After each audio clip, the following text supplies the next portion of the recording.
what's up to the point, listeners? It's your boy, Chris. We are in a new setting today. Actually, we are in my house in my bourbon bar. That used to be the formal dining room here at Casa de Llano. But who needs a formal dining room when you can have a bourbon bar? Exactly. And this is going to be a really cool episode. Actually, this is going to be this whole episode is going to be different than anything you've ever heard. I would say when I was preparing for this episode, it was probably one of the most difficult episodes I've ever prepared for, which is crazy because I'm sitting with one of my best buddies. Yeah, I mean, you'd think it'd come and we got some bourbon. Yeah. We should have started drinking before because then I could have been loosened up a little bit.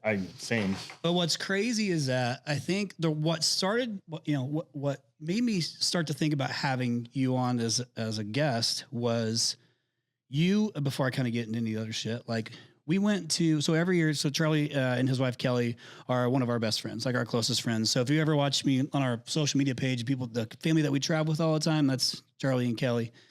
And so our family has been close a long time. And so we go on these trips, but every year we go to Castle Hot Springs, which is out here in Arizona. Cool ass old resort, like old Western resort that they refurbish, and now it's all super fancy. Yeah, first resort. Way too fancy for us, by the way. Absolutely. Way too fancy. First resort. So like, who was the Rockefellers used to go out there, and like Kennedy's, I think it was. Kennedy's, like, yeah. All kinds of cool people. But it's like in the middle of nowhere in the desert, and there's a hot spring there. Yeah. So, but ironically, Charlie, who's our guest, and I'll go over more of his stuff today, who's also, again, one of my best friends, grew up out that way. And there's like nothing out there. It's like a fucking, literally the desert. Like when you think of the desert, that's what it is. But I guess they call it Morristown. So, yes. So we have designated Charlie the mayor of Morristown. But we went out there in your Razor, and we're driving through like the wash in the middle of nowhere, you know, and you said, hey, like, this is where I grew up. And I'm like, where you grew up? Like, what are you talking about, right, dude? It's the desert, and it's like a wash. So we get out and we look at it, and you're like, talking about, oh, right here used to be like these little white rocks were like the pathway or whatever it was. And I'm like still trying to, and by the way, producer Ryan, we have to put a picture of this up. I got to find the picture. Do you have a picture of it? I got somewhere. So originally I had the original house. Picture of the original house somewhere. I think we got a painting for the family. Was it an actual house? Like, was it big? It was it didn't look big. It looked tiny. No, it was a 1-bedroom, living room area and a kitchen. That was it. But that was before they tore it down. That was all that was there. It's crazy. Well, they tore it down because there's nothing there. Like, well, correct. And it's BLM land. So, got it. Yeah, our family had a 99-year lease. So that lease crazy. Went up, and they just said, yeah. Oh, well, that's a whole other topic. We're going to fix it. But, and that's why I was like, you were incredibly successful. And by all means and statistics, you shouldn't be. Right. And so I want to talk through some of these things. So many of you that are listening right now are going to relate on this podcast on so many levels. And that's why I wanted to do it. And, and Charlie's probably went through one of the worst tragedies you can ever go through with the loss of a child. And, but as business owners of big companies, lots of people it's like real life just met business, and like which one becomes a priority? How do you get through like all these things? Right. And us too, right? I mean, because we, obviously we had to deal with it too. But at least we got to go through this whole thing together. And just the way that you and Kelly worked through this whole thing was so admirable to me that I was like, this story is going to land with a lot of people. And so I wanted to tell it. So we're going to talk about a few things. Number one, we're recording this right before opening day for our beloved Arizona Cardinals to kick off against the Kansas City Chiefs here in the Valley. So I'm excited for that. And then, so we're going to go to the game tomorrow. We're going to celebrate. The girls are going to go with us, and we're going to kick off the season. I pray to God the Cardinals actually have a good season. Right? That's number one. Show some improvement. I hope so. Anything like that.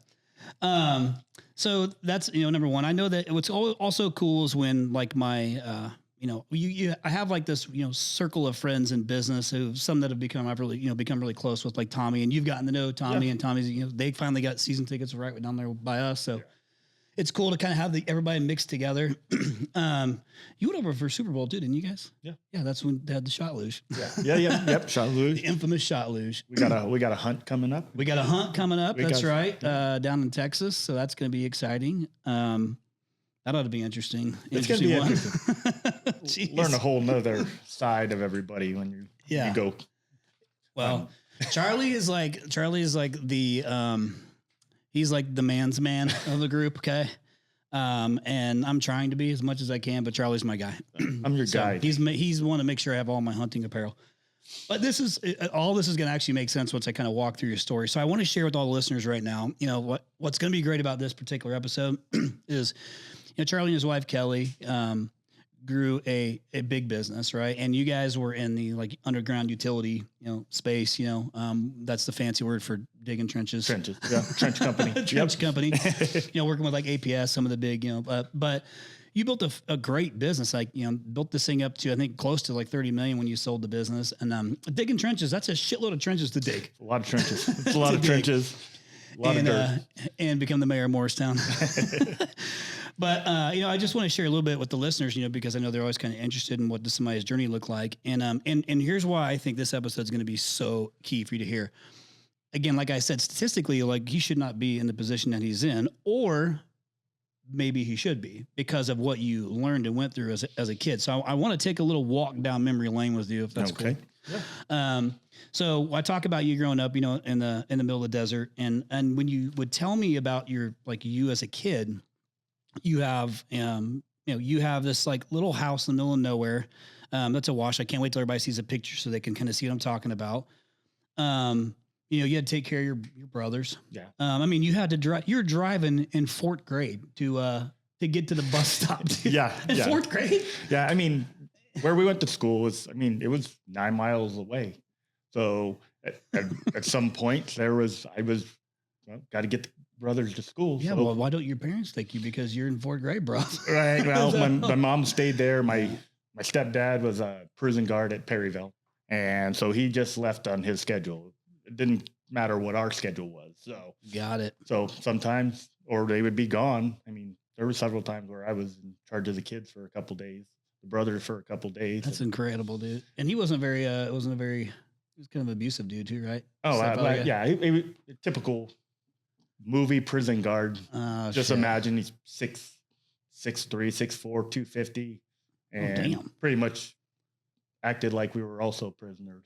Oh, Jesus. So it was, yeah, So one of those deals you had to walk on eggshells?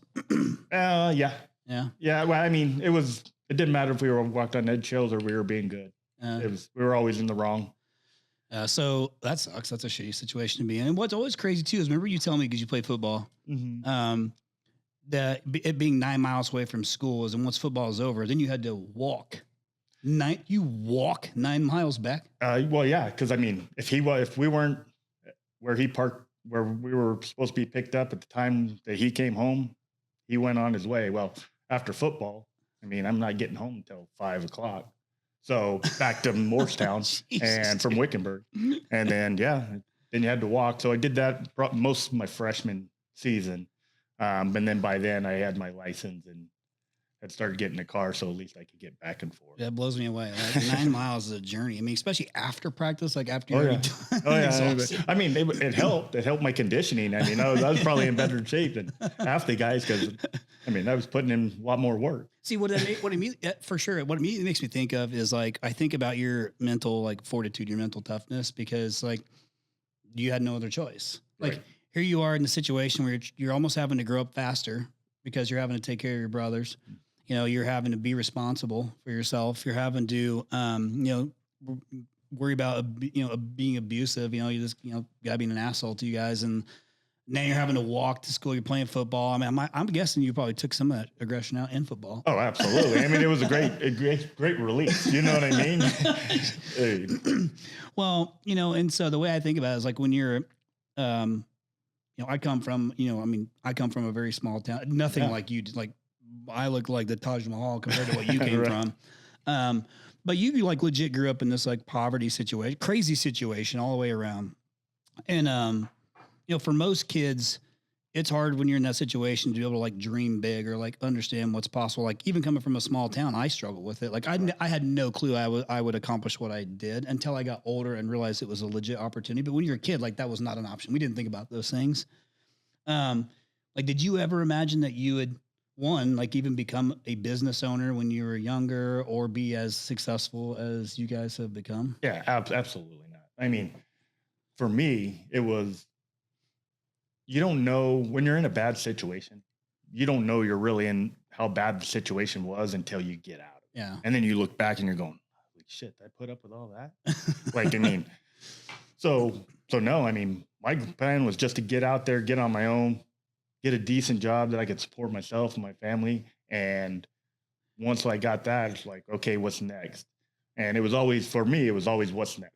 Okay, once I hit there, okay, what can I do next? What's next? And then pretty soon, then you're like, okay, well, let's go start our own business. And that's Your how life, it goes. well, you skipped so much already. Oh yeah.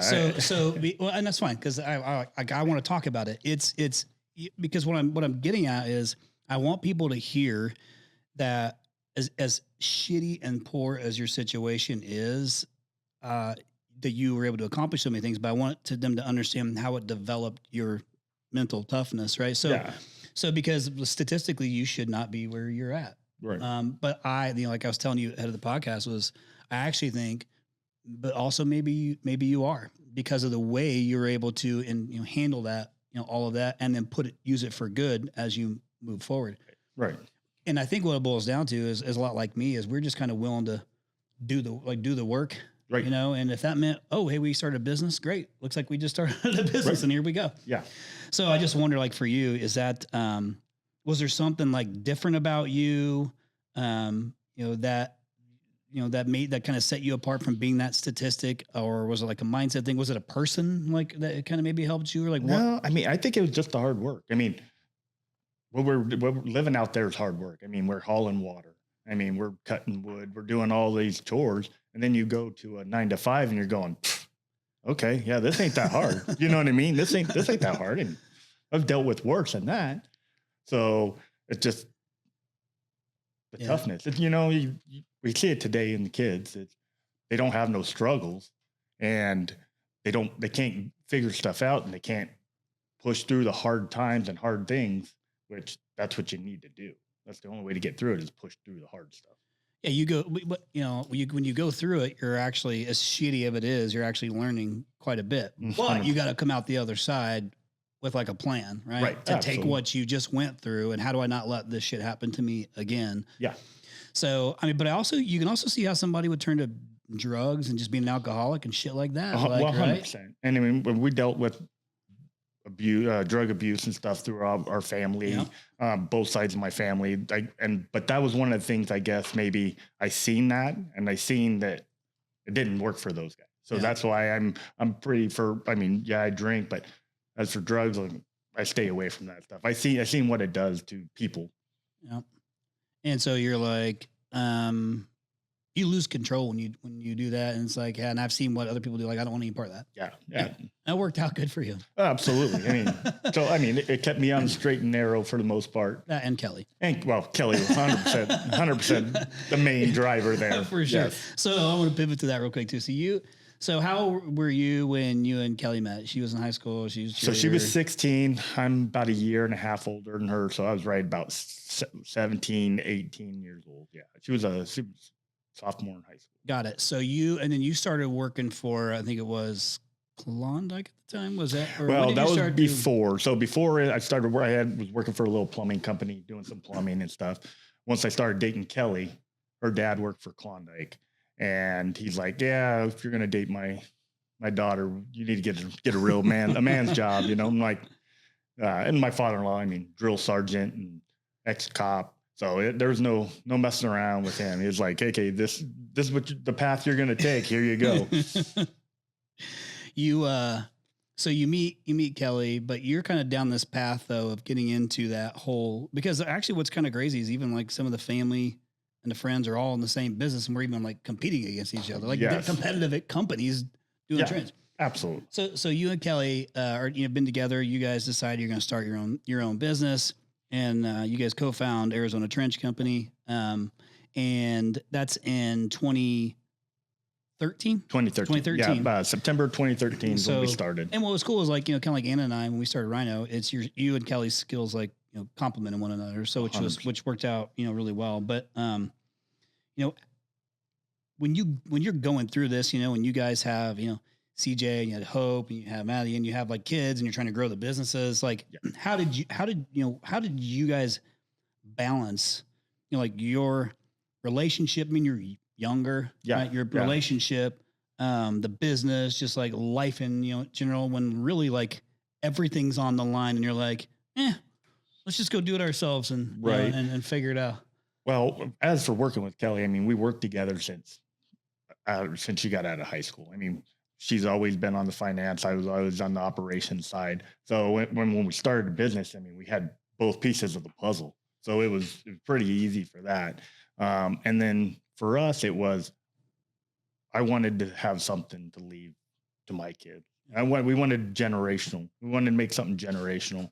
So when we started our company, I mean, that was the goal. And we knew, especially first 5-6 years, it was going to be hard. No vacations. I don't think we took a vacation for the first year and a half, 2 years of business, because not that we couldn't afford it or we didn't have the time. It was, we were so focused on because there was no option. We have to make this thing successful. There's no plan B. There's no, yeah.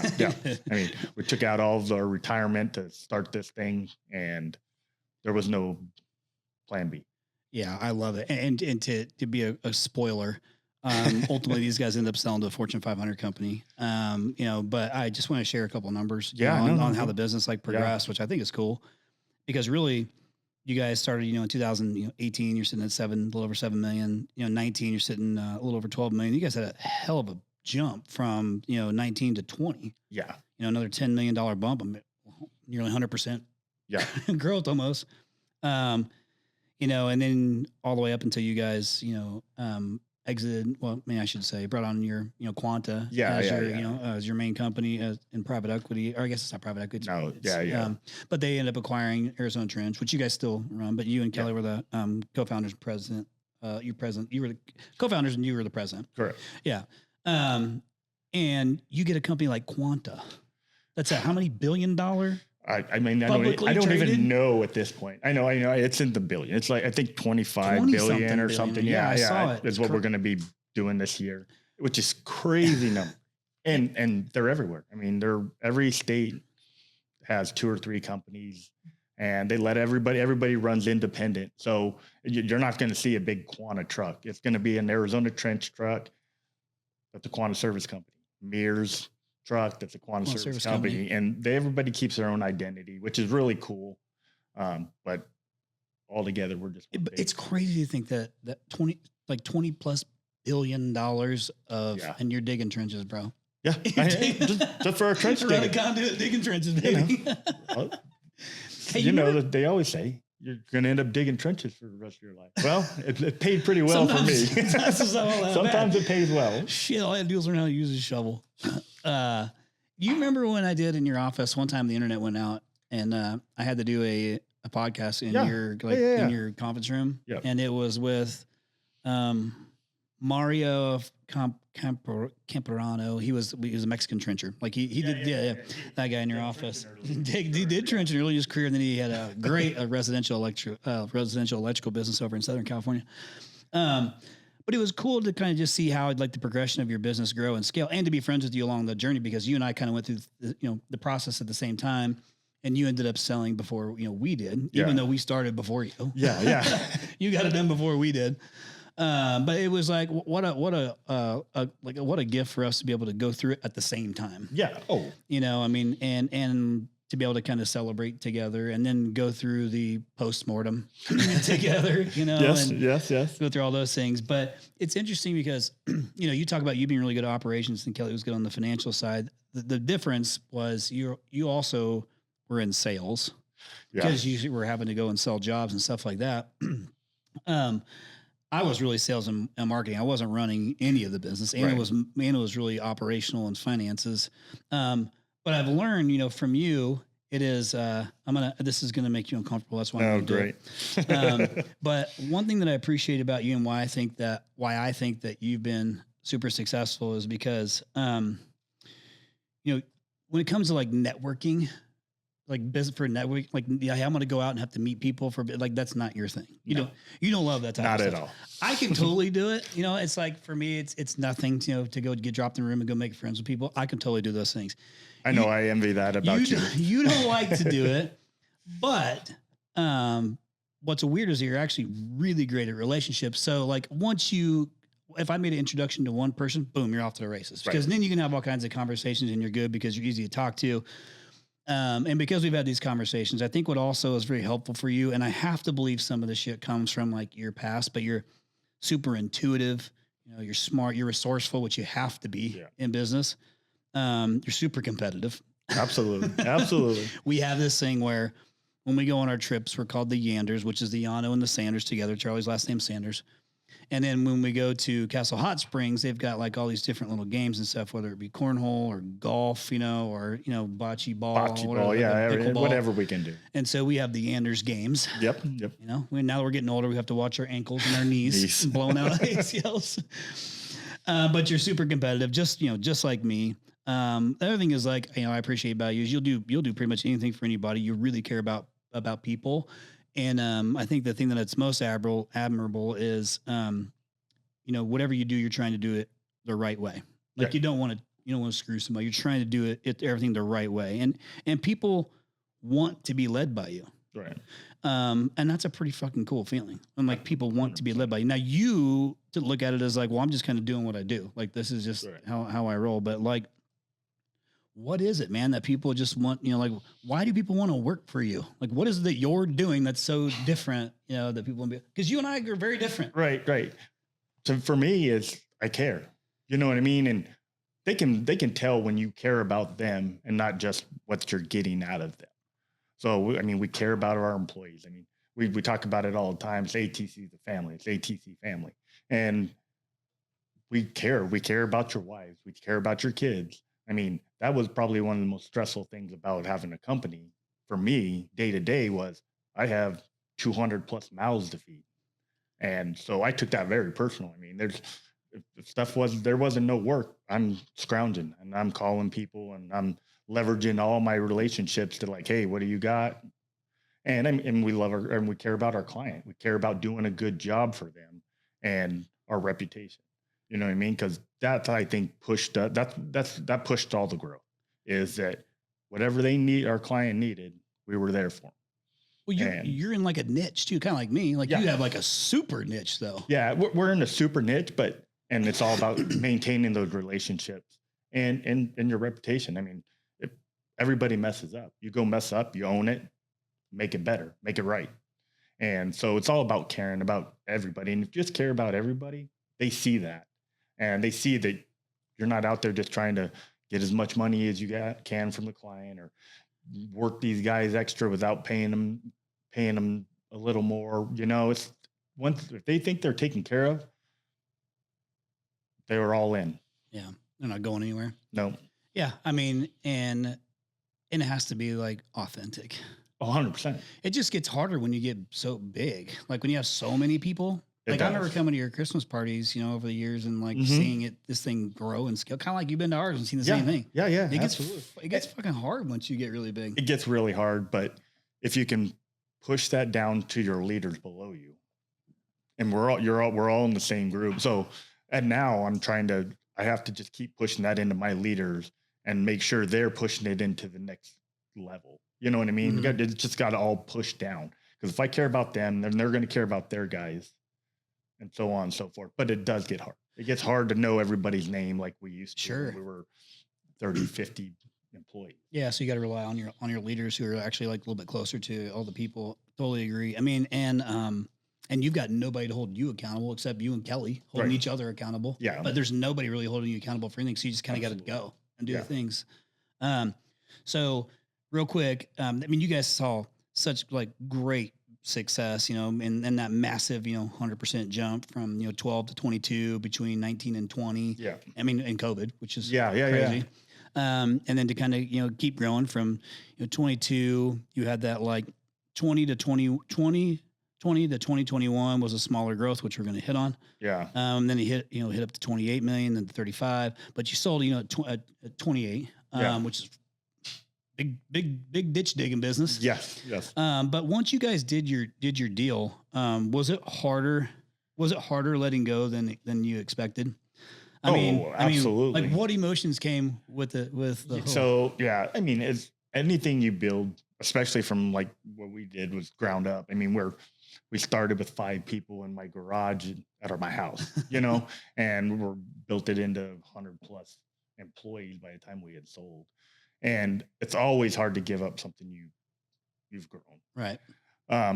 What we were lucky about is, I mean, it's one of the reasons we sold to Quanta is their offer let us keep running our business the way we ran it before. And just support you. Just support it. I mean, obviously when you go from publicly or independent to private or publicly traded, there's other avenues that you gotta be in compliance with. But other than that stuff, it's still the same company. I just got to answer to somebody now. Well, and you have to try and maintain the culture of the business too, and they allow you to do these things For sure. because that was a whole other thing, right? Because everybody always expects the worst, Right. What's going to change for me? And I mean, one of our biggest discussions early on with our employees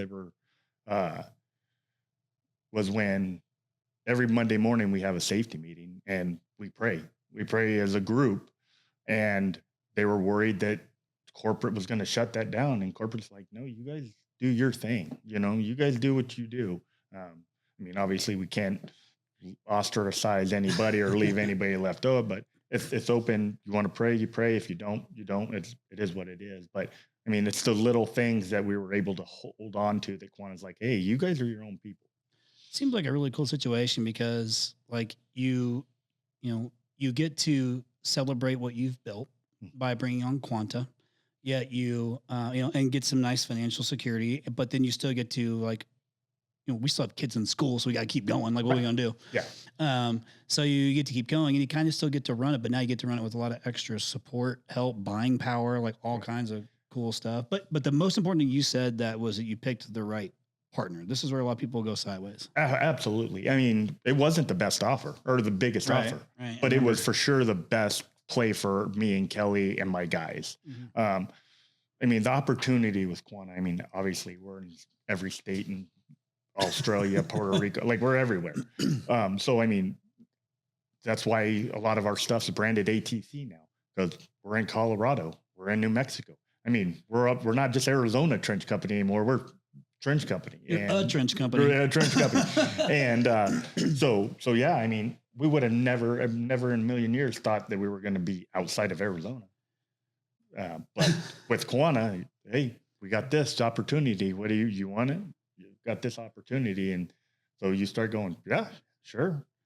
And that's how you grow. I mean, that was kind of one of our reasons for selling is I got it to a point where I didn't think we could get to that next big level without some help. Yeah. I get it. Especially being a niche. You know what I mean? Do you still think that? Yes and no. Yes, because we would have just stayed in our little cocoon of our niche work, and that's where we would have stayed. Where now we're expanding into substations and some other work that we would have never chased, out of state work, which we would have probably never chased before. Quanta, and Quanta's like, no, why don't you just come up here and do this? I'll be in Denver all next week for our big project that we're doing up in Denver with a sister company.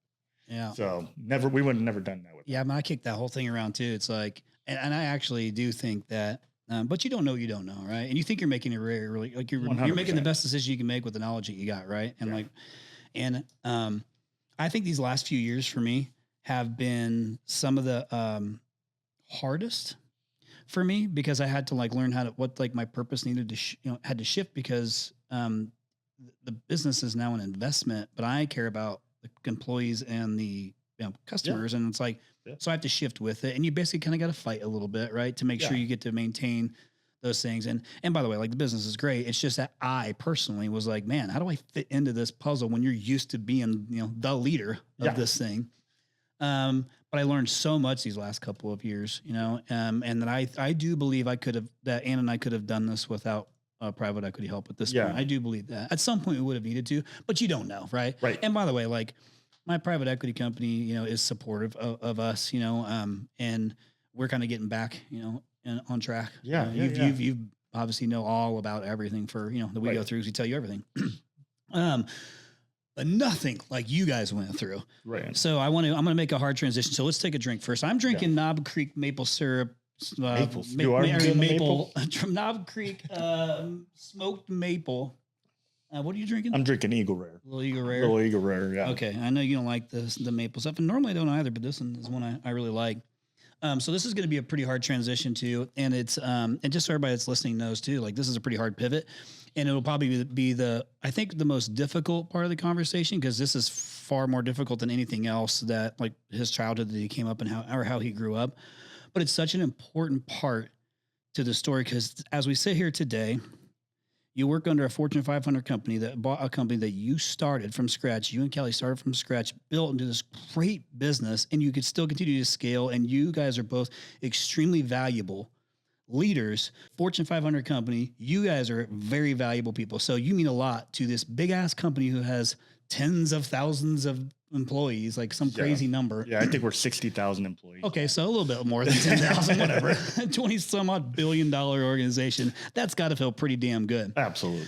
But I say that knowing that once when you're going through all this, it's already hard enough. And then back in, it would have been March 1st of 2021, probably the most, if not the most difficult day of your entire life.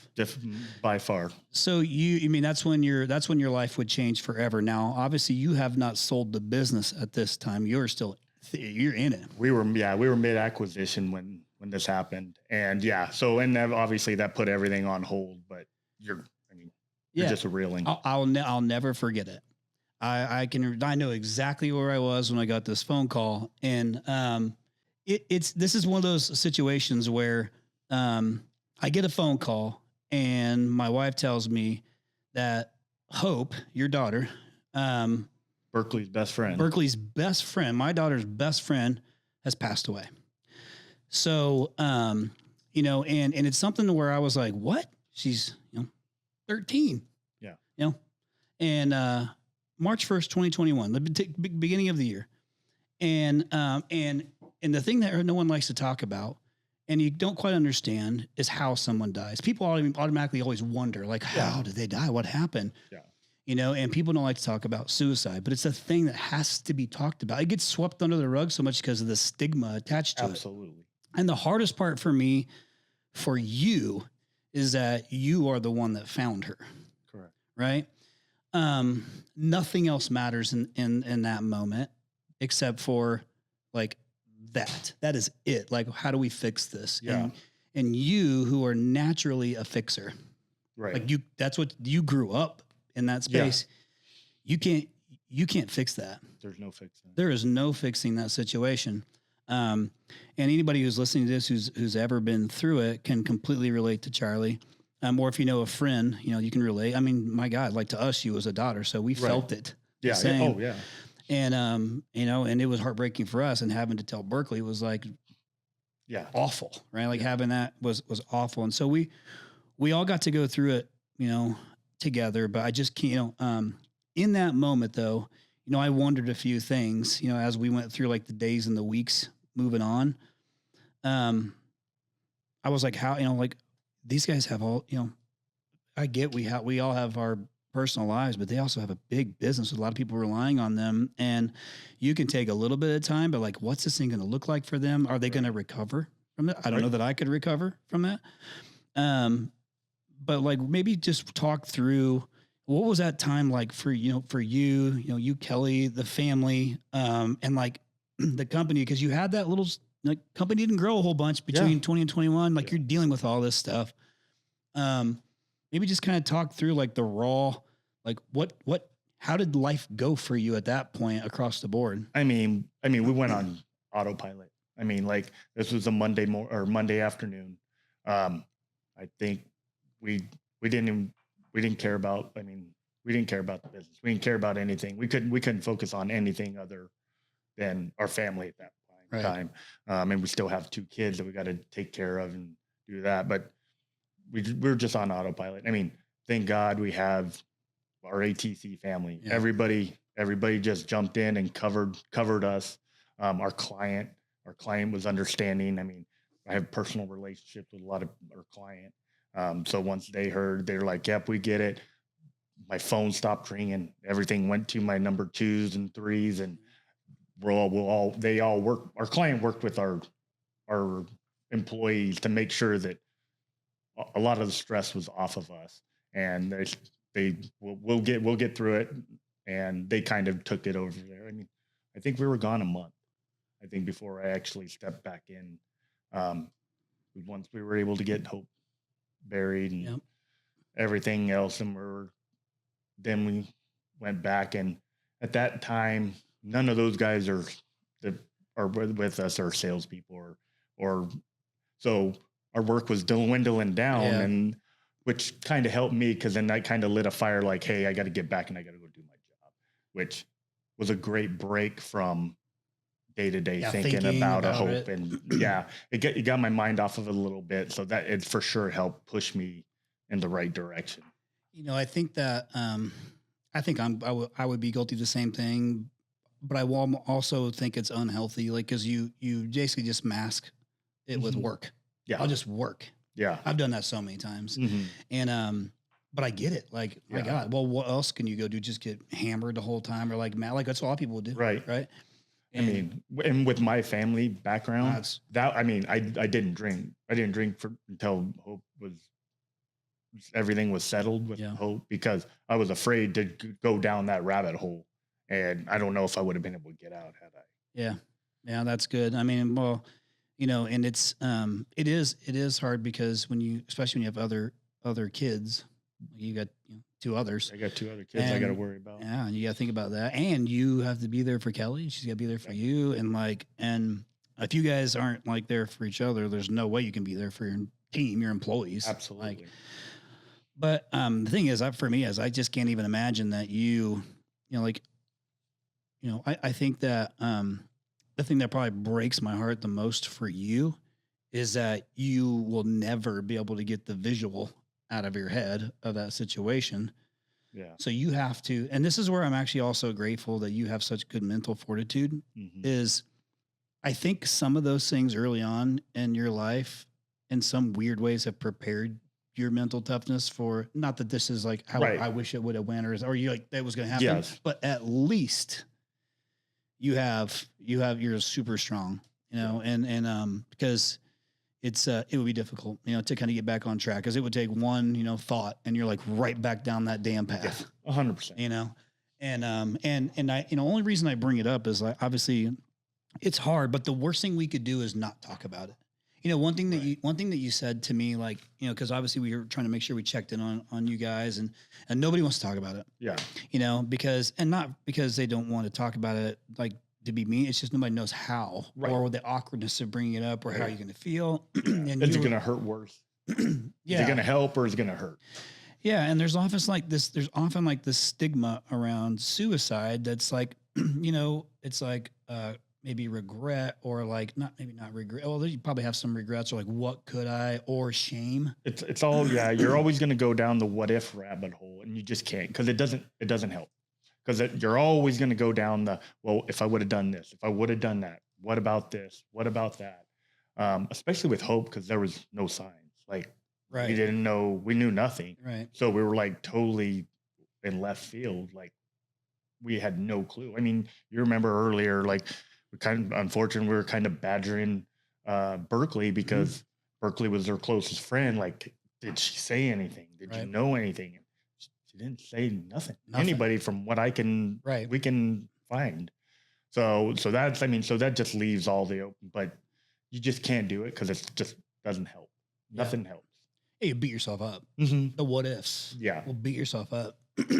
Yeah. And it was, for those that are listening, like, I'm talking about great family, like nice home, kids didn't want for anything. Like, I'm talking love. Like, it was like, it's not like just like you bought them. Like, you guys were a very, very, very close family. We were close. Like, we were all close. Yeah. So it was like completely out of left field, which is a whole other thing. You got to try and figure out, like, what in the hell, like, where did this come What from? happened? Yeah. And you just have to, like, be okay with never actually having the answer. And that sucks. Mm-hmm. Yes. And all this at the same time, while you're trying to manage a, $20+ million, company with a lot of people who rely on you. And the fact that they step up and help you is great. It says a lot about the culture of the business, the people in your business. Yeah. But even that fizzles out at some point. The business has to thrive. But you see, like, by the results, like, the year was just kind of meh. Took you a minute to kind of get back on board. Yeah. But what was it that, like, what was it that helped from others the most? Like, at some point in time, the worst thing I do is probably the worst thing that you do. Like, I keep so much shit just bottled up, and I don't talk about anything to anybody, and I just take it, which is so unhealthy. Right. I still struggle with that from time to time. It is, and it is. I mean, we're the men. I mean, unfortunately, that's our job. I mean, our job is to make sure everybody else is. And for me, what helped me is I still have to take care of them. Like, I need to make sure they're okay. My stuff, I mean, I'm the man. That's my job. But what helped us the most was, I mean, you were there. My family and friends surrounded us for weeks, months. Right. And everybody was around, taking care of anything we could possibly need. Just trying to make, especially the first couple weeks, easier. Just being around people helped, but I mean, all of our friends, all of our family constantly being around us just helped us get moving past it. Yeah. Well, and I think that one thing that's always helpful, at least that, I can remember talking to Kelly about this too, and to you at dinner one night, and it was talking about stories of hope. Like, she always had that stupid, like, bun on top of her head that flopped around all over the place. Sloppy bun. I'd call her Hopi One, Canopy. Well, I had her names for her. Or, we go on, our trip to Hilton Head, and the girls are up until, like, daylight in the room, messing around. We're all pissed at them, but at the same time, we're all kind of like, that's kind of the shit that you do when you're on vacation. It's memories that they were building. Yeah. And I'm glad that we had that, like, with her. So it is fun to, like, reminisce and talk about those stories. I wonder, if Hope could hear this interview, what do you think, what do you think she would say about, like, the man or, like, the person that you've become since then? Because, like, we have to believe she can, she can see all what's going on. Like, and if she is, I hope, I hope you know how awkward this makes your dad.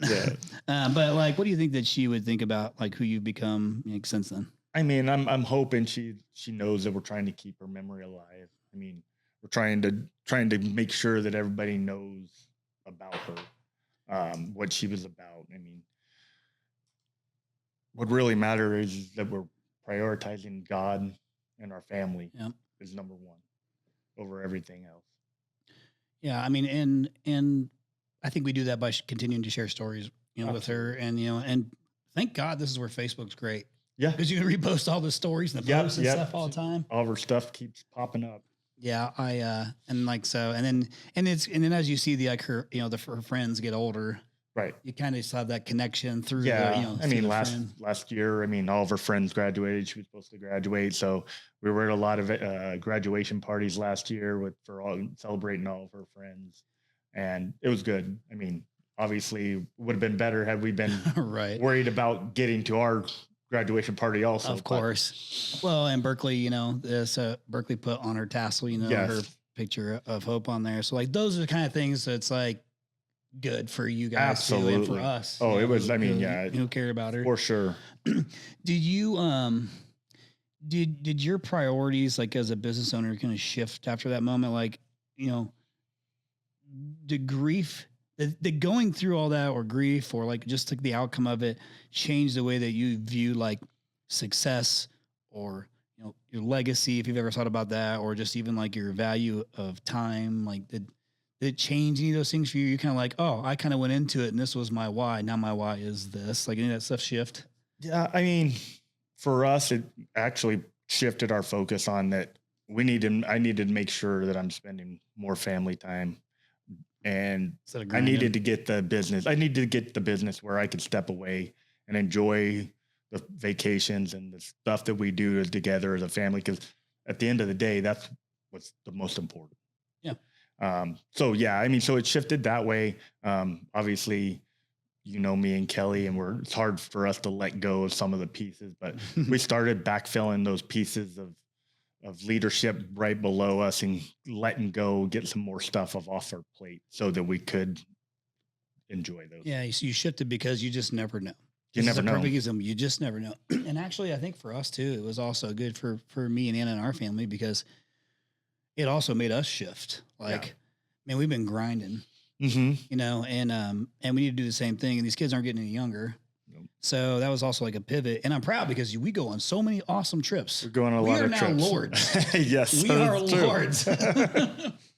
So I and Charles are both lords because we are land lords in Scotland, Cumbria. Yes. And, you know, it might be 3x3 foot piece of land, but we are lords. But we're lords. And, you know, that was a fun trip. So we've been able to, you know, do a lot of fun stuff and create a lot of cool memories together from this, which I think is also a gift that was given to us from Hope. Was, you know, we're going out and we're living life. You know, we're doing all the things and we're getting Kelly out of her comfort zone a lot more. Yes. We're letting Kelly get a little freer. Yeah, that's good. I love it. I mean, she's you're welcome, Kelly, by the way, because I know she'll listen to this and then critique everything I'm saying. Well, you'll hear about it. But like I said, I kind of look at that as like that was just a little bit of another gift that, you know, that we got. I wonder, you know, did you ever, when like all this was going down, did you ever consider of like just walking away from it all? Like just saying, I mean, I'm done. Yeah. I mean, I don't know how you can't, honestly. No, absolutely. So, I mean, I didn't know if we were going to be able to go. I mean, I mean, I didn't know how, especially that first month, I didn't know if I could go back to work. And I mean, would I be there even if I was at work? Am I going to be the same, you know? So we pushed harder into the acquisition because then I needed to make sure that everybody at ATC was okay. Yeah. You know what I mean? No matter if me and Kelly kind of fall off the deep end, at least there's somebody to come backfill and make sure that they get through this. But as we kept going, it's like you said, I mean, it's our reputation. So we just got back into the grind, and then, I mean, we don't want to disappoint anybody, you know, and then made a commitment to Quanta, and I want to make sure that we did our part. So that kind of helped me push through the hard times, because that's the only thing you can do, just keep pushing.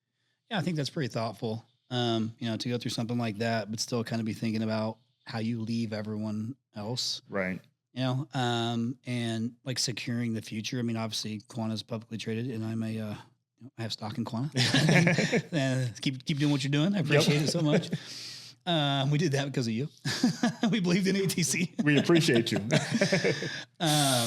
You know, but it is, you know, in some ways though, too, it's like you do kind of get back into a routine, you know, and I think routines can be good. I think routines can be bad.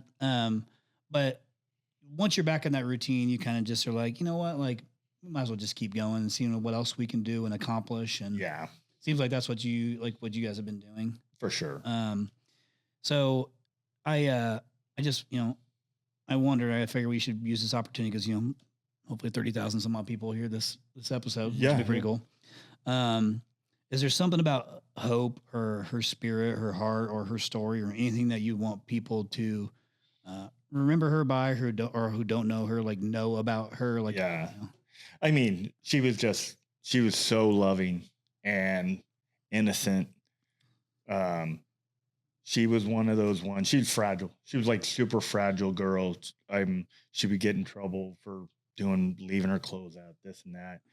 If I have to raise my voice, she's in her room just crying, not throwing a fit, not yelling, not screaming, just in there. And then I'd have to go in and I'm like, hey, it's not that big of a deal. I mean, we just gotta put our stuff away. We got to do our homework, whatever the case would be. But like me raising my voice to her, just like break her. But she was just so gentle, so caring. I mean, she loved her pets and her friends. Pets. Like she loved big, for sure. Yeah. She's all about the love. She was super sweet. And like once you could get like, you had to be closer to her, I think, to get her to open up a little bit to you. For sure. You know, and when you did, you kind of got a pretty cool version, you know, of her. But yeah, she's a total sweetheart. And, you know, she looked like you a little bit. She did. She was my twin for sure. Maddie looks like Kelly. Poor girl. It looked like me. Yeah, you know, it is. I mean, this is the kind of part of it where I just kind of sit here and I think through like all the good memories I have of her, and then being kids. Oh, by the way, fun fact, you'll remember this because this is how Charlie and I met. I'm not gonna tell the whole story, not all of it, but yeah, our kids went to North Valley Christian Academy, and you know the girls were young. I mean, they were girls, and so, we're at a father-daughter dance. I think it was like I can't remember if it was like the 50s or whatever. I think it was. Yeah, 50s sock hop or something. And the girls were friends that we hadn't like quite met yet. Yeah. And I remember asking Charlie, who's this big, like tough man's man guy. And here I am trying to be funny. Say, well, you want to dance? And he said, nope. I was like, okay, this guy is not, he's not picking up on my jokes. Okay. But then, you know, it was funny because then from there, like we hung out the first time we hung out, it was, I can't remember if it was reach out on Facebook, and then Kelly researched me like she would always do and find out like, who is this guy? Can we really hang out with him? Is there somebody we can hang out with? Because, you know, never know, like if we're going to work out, like, it's a Christian school. And then it turns out that night we hung out for 4 or 5 some odd hours. You had to kick us out. I think you guys came to drop Berkeley off at 8, 9 o'clock, and at 3 o'clock we around closed her down. That's how we knew it was. But it went smooth. It was, you know, and when you're having a good time, you don't want it to end. Yeah, man, and that's cool. And so I'm, you know, I think that I'm just grateful for everything. Like we're so thankful for you guys on like so many different levels, and like, you know, to our listeners, I really hope you have somebody in your life that's like that too. And you know, and maybe not necessarily went through what Charlie's went through, but, you know, somebody that you're close with that you can kind of share things with, do life with, because at the end of the day, like all this hard work on this business and stuff has got to be more than just business. Like, it's like, what is it applying to your life? Like your livelihood, your personal life, your memories, like all the things that actually really matter. Yeah. You know, and you know, one thing that you could have done, you and Kelly both could have done, is you could have folded. Mm-hmm. You know, you could have folded, and people would have understood, you know, or you could have just been, you know, went through it, maybe gave up on like the business or like, but it was going to do nobody any good, you know, anyone any good. And so I'm really grateful for you two. And just like, you know, I'm glad that we were able to be there for you. I'm glad that you guys, you know, leaned on each other and just kept pushing through, because you were such a blessing to so many people, that wouldn't have got that from you had you guys not pushed through that shitty situation, you know? And so the worst thing we could do is not talk about it. Right. I think that's the worst thing that we could do is not, otherwise it's like, what good was it? Right. Like, you know, there's nothing good that comes from it. So I know you started to go and like, you're going to meet with like a dad or something like that, or maybe something like that. Like you're starting to like open up and talk about it a little bit more. Yeah. I mean, and me and Kelly, of course, are total opposites. Of course. She doesn't want to talk about it. She cringes that we're even doing this. She cringes that we're even talking about it. Where me, I got to embrace it. If my story, anything that I say can help anybody, I mean, it puts some light on a sour subject. But yeah, I had a friend reach out, and he wanted me to talk to one of his friends that had recently went through the same thing. Yeah. So I mean, I'm like, yeah, I mean, if I can help anybody, why wouldn't I? So yeah, I spent probably a good hour with him trying to just talk him. Oh, good. So you did do it. Yeah, yeah. Well, that was the first one. I think you're talking about another recent one. But yeah, and I talked it through with them, and just like, hey, because everybody wants to know, like, well, when does it stop hurting? Well, it doesn't. Yeah. It never does. Yeah. It just gets more tolerable. Is probably about the best I can say. It does doles a little bit. But then I'm like, okay, is this what God wants me to do? Does he want me to help people deal with this situation? So yeah, and then I've had another one since then. They didn't end up reaching back out, but the option was there for sure. Well, I mean, I'm glad that you're doing it because it's such like this secretive thing. And the best way for somebody to be comfortable opening up to it is to be able to relate. Right. Right. And the only way somebody can relate is if they know. Yeah. They know that you went through the same thing. So there's only one way to figure it out. Because if you keep it in secret and you just like are like, oh, I'm ashamed, like you gotta let go of that at some point. But there's nothing you could have done differently that I can think of that would have changed. Right. The problem is everybody wants to internalize that. Was it my fault? Was it her sister's fault or brother? Somebody at school, like trying to find an answer. Trying to find an answer, and it's never going to work. What happened. We can't change it. No. God hopefully has the plan, better plan than we do. We just can't see it yet. Yeah. And I think, part of that is like what we're doing right now. Mm-hmm. And I think about it like, because I do not believe in coincidences. It's convenient that I have a platform that speaks to tens of thousands of people, right? Every single month. Yeah. And we can share your story as one of my best friends. Yeah. That we can share this. And I pray to God that from this particular episode that it is able to, if it impacts one dude, one person, that's whatever, all. Then this was worth it. Right. For sure. Like, this was worth it. Sure. So, I think that's like a pretty good spot to maybe transition because it feels good, like to know like, hey, if this has happened, to you and you're in business, you're not alone. There's certainly light at the end of the tunnel. Might be a little dimmer than it used to be. Yeah. But there's light at the end of the tunnel, and there's certainly people to talk through it with you who can relate to being in business and how you get through it and stuff like that. I'm going to finish with this with kind of the beginning in mind. Yeah. And it is, I used to use this all the time as a sales tactic. Yeah. I'm not using it that way right now. I'm using it as like a motivation, an inspirational tactic. Inspiration. Okay. Yeah. But if you could put, one sentence, and if you need to take a drink so you can think about it, that's totally fine. But if you could put one sentence on a billboard in the middle of the desert where you grew up, so no middle of nowhere, but if somebody, was to walk by and see it, what would it say? I think it would say it doesn't matter what hand you're dealt, hard work will get you through anything. And not just hard work physical, but hard work mentally, getting through hope, pushing through the hard times, because it will get better. I guarantee it'll always get better. There will be a better day. You just got to get through those rough days first. I love it. There's a couple, life is hard no matter what. So we talked about this. You can choose your hard. Yeah. It's hard to not get what you want, and it's hard to get what you want. Absolutely. It's just the paths look a little bit different. Yep. One is easy, one's incredibly difficult, but it's hard. The end result is, can be really good from the hard, or it can be shitty. There's nothing we get that isn't hard work. Fucking hard work. Yeah. Yeah. Everything is hard, man. Yeah. Everything is hard. Everything's hard. My God, these businesses are hard. Embrace the suck. Being a Cardinals fan's hard. Absolutely. Embrace the suck. Embrace the suck. Dear God, I hope it's not hard this year. We could use a fucking break. We need a break. My for sure. God. We need a breakthrough. Jesus. Well, dude, listen, thanks for doing this with me. Of course, man. It was great. And like I said, it was probably the hardest prep I've ever done. I went through so many variations of questions trying to think how to make this podcast meaningful. And I just kept coming back to this, self-belief, and you're like this resilience, this, mental fortitude, perseverance, like all the things that have to get you through life, business, all the things. But, you're in the 1% of the 1%.